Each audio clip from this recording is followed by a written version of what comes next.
बिस्मिल्लाहिर्रहमानिर्रहीम। अस्सलाम वालेकुम। नाइन्थ क्लास बेटे, उम्मीद करती हूँ आप सब खैरियत से होंगे। पिछले वीडियो लेक्चर के अंदर हमने नाइन्थ क्लास चैप्टर के शॉर्ट क्वेश्चंस और एमसीक्यूज को कवर किया था। इस वीडियो लेक्चर के अंदर बेटे हमने कंस्ट्रक्टेड रिस्पांस क्वेश्चंस को इंग्लिश मीडियम और उर्दू मीडियम दोनों बुक से कवर करना है।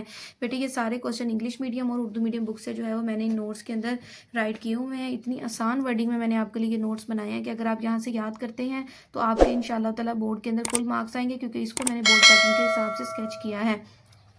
क्वेश्चन नंबर 1 है हमारे पास, how does a super critical state look like. मादा की सुपर क्रिटिकल हालत कैसी दिखाई देती है। The super critical state look like both liquid and gas. Super critical हालत में मादा गैस और माया के दरमियानी हालत में नजर आता है। इट फ्लोज लाइक गैस, ये गैस की तरह बहता है। It dissolve the substance like liquid, ये माया की तरह मादों को हल करता है। It has no clear boundary between liquid and the gas state, इसमें माया और गैस के दरमियान वाज़ेह हद मौजूद नहीं होती। मतलब कि हमें पता है कि जो सुपर क्रिटिकल स्टेट होती है वो लिक्विड और गैस के दरमियानी हालत होती है।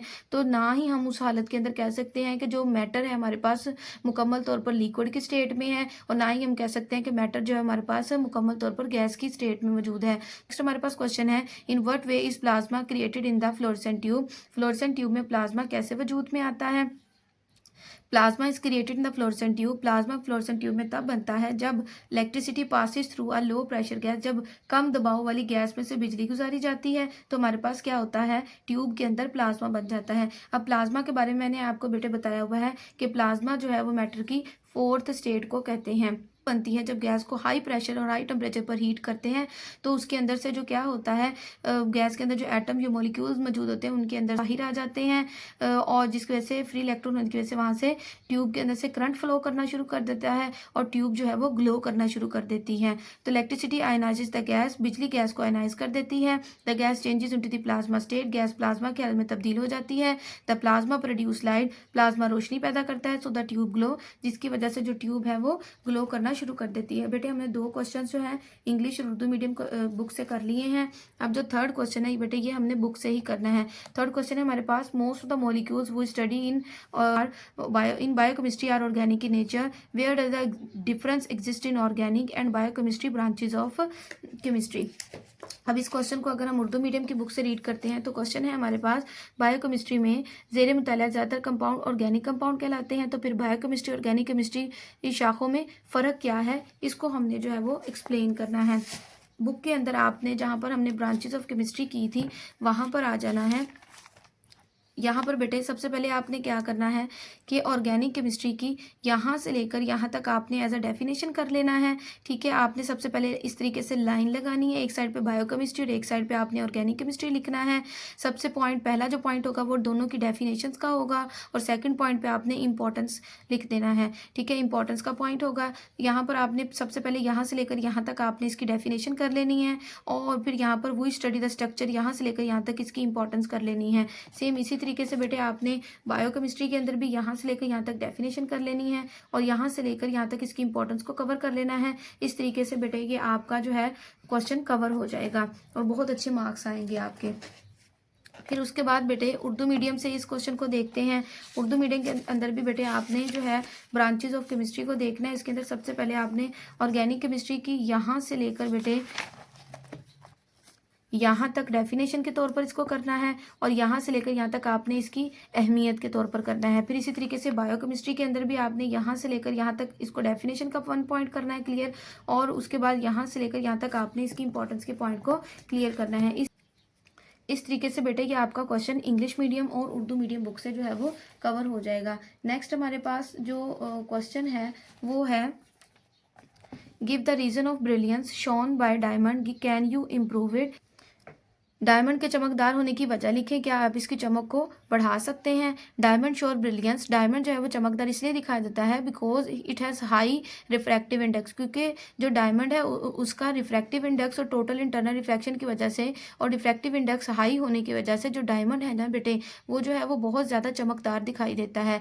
तो रिफ्रैक्टिव इंडेक्स का मतलब कि जो लाइट है ना वो क्या करती है, जब एंटर होती है तो बहुत ज़्यादा पॉइंट पर क्या करती है, वो बेंड करती है। ठीक है, जिसकी वजह से इसका हाई रिफ्रैक्टिव इंडेक्स होता है, और इसकी वजह से इसको जो डायमंड है वो ज़्यादा चमकदार महसूस होता है। यस, अभी इसी क्वेश्चन का दूसरा हिस्सा है, कैन यू इम्प्रूव इट, क्या आप इसकी चमक को बढ़ा सकते हैं। Yes, its brilliance can be improve by cutting and polishing the diamond. जी हाँ, डायमंड को तराशने और पॉलिश करने से इसकी चमक को मज़ीद बढ़ाया जा सकता है। नेक्स्ट क्वेश्चन है हमारे पास, explain the resolution of sodium chloride in water. पानी में सोडियम क्लोराइड के हल होने के अमल की वजाहत करें।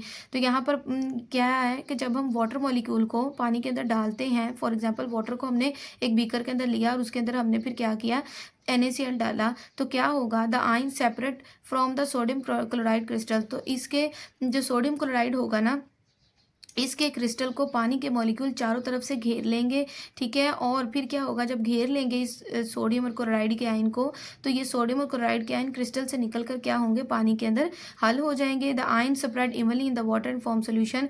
फिर ये आयन जो होंगे पानी में यकसा तौर पर हल हो जाएंगे और सोल्यूशन बन जाएगा। नेक्स्ट क्वेश्चन है हमारे पास, why do different compounds and different solubilities in water at particular temperature. पानी में मुख्तलिफ कंपाउंड की सॉलिबिलिटीज एक खास दर्जा हरारत पर मुख्तलिफ क्यों होती है। ये समझने से पहले आप ये समझें कि हमारे पास for example 40 degree centigrade temperature है, ठीक है। तो आप देखोगे इस 40 डिग्री सेंटीग्रेड टेम्परेचर और 100 क्यूबिक सेंटीमीटर का जो हमने सॉल्वेंट लिया है, उसी सेम सॉल्वेंट और सेम टेम्परेचर कंडीशन के अंदर बेटे आप देखेंगे कि NaCl की जो हल होने की सलाहियत है वो और होगी, कि NO3 की और होगी, KClO3 की और होगी। तो इसी क्वेश्चन के अंदर यही चीज़ें पूछी गई हैं कि ये डिफरेंट होने की वजह क्या है। तो इसका फर्स्ट पॉइंट है, different compounds and different properties, क्योंकि मुख्तलिफ कंपाउंड की प्रॉपर्टीज मुख्तलिफ होती हैं। सोडियम क्लोराइड की पोटाशियम नाइट्रेट से, पोटाशियम नाइट्रेट की KClO3 से, इन तीनों की प्रॉपर्टीज जो है ना वो एक दूसरे से मुख्तलिफ हैं। So they do not dissolve in water in the same amount. तो वो पानी में एक जैसी मिकदार में जो है वो हल नहीं होते। देयरफॉर ताहम क्या होता है कि different compounds have different solubilities at the same temperature. तो हम ये कहते हैं कि मुख्तलिफ कंपाउंड की जो सॉलिबिलिटीज होती हैं सेम टेम्परेचर के अंदर जो है वो सेम कंडीशन और सेम टेम्परेचर के अंदर जो है वो मुख्तलिफ होती हैं। आप बेटे यहाँ से भी कर सकते हैं। इसके अलावा बुक के अंदर भी इसका आंसर है, यहाँ से लेकर बेटे यहाँ तक जो है इंग्लिश मीडियम बुक के अंदर इसका आंसर है।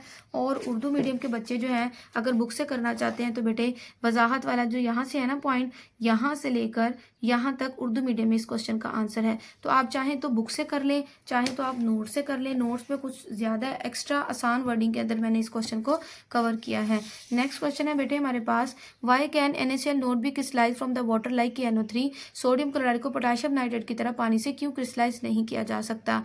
The solubility of NaCl changes very little with temperature. Sodium chloride की सॉलिबिलिटी दर्जा हरारत बदलने से बहुत कम तब्दील होती है। Therefore only small amount of NaCl come out, जिसकी वजह से बहुत कम तादाद में, कम मिकदार में जो हमारे पास सोडियम क्लोराइड है क्रिस्टल की फॉर्म में अलग होता है। NaCl can not be crystallise easily from the water like NO3। इसी वजह से हम कहते हैं कि पोटाशियम नाइट्रेट की तरह NaCl जो है हमारे पास आसानी से पानी से क्रिस्टलाइज नहीं किया जा सकता। उसके बाद बेटे कंस्ट्रक्टिव रिस्पॉन्स क्वेश्चन का जो लास्ट क्वेश्चन है हमारे पास, अब जिसको हमने बहुत ही जिसको जो ये बहुत ही इंपॉर्टेंट है, इसको आपने बहुत अच्छे तरीके से करना है।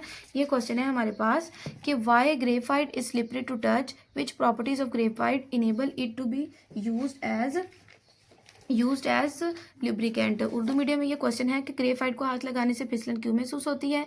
ग्रेफाइट की कौन सी खसूसियात इसे इस काबिल बनाती है कि इसे लुब्रिकेंट के तौर पर इस्तेमाल किया जाए। तो बेटे इसका आंसर बहुत ही आसान वर्डिंग के अंदर नोट्स के अंदर मौजूद है। Graphite has layers of carbon atom. Graphite में कार्बन एटम की बहुत ज़्यादा तहें मौजूद होती हैं। These layers slide over each other easily. ये तहें आसानी से एक दूसरे पर फैल जाती हैं। Therefore graphite feel slippery and is used as lubricant. इसी वजह से जो ग्रेफाइट है वो उसमें फिसलन महसूस होती है, वो लुब्रिकेंट के तौर पर उसको इस्तेमाल किया जाता है। बेटे इस तरीके से हमारे आज जो है constructive response question chapter number 1 के कंप्लीट इंग्लिश मीडियम और उर्दू मीडियम बुक से कवर हो गए हैं। अगर आपको मेरी वीडियो अच्छी लगी हो तो आपने मेरी वीडियो को लाइक करना है और शेयर करना है और ज़्यादा से ज़्यादा मेरे चैनल को सब्सक्राइब करना है। अल्लाह हाफिज़।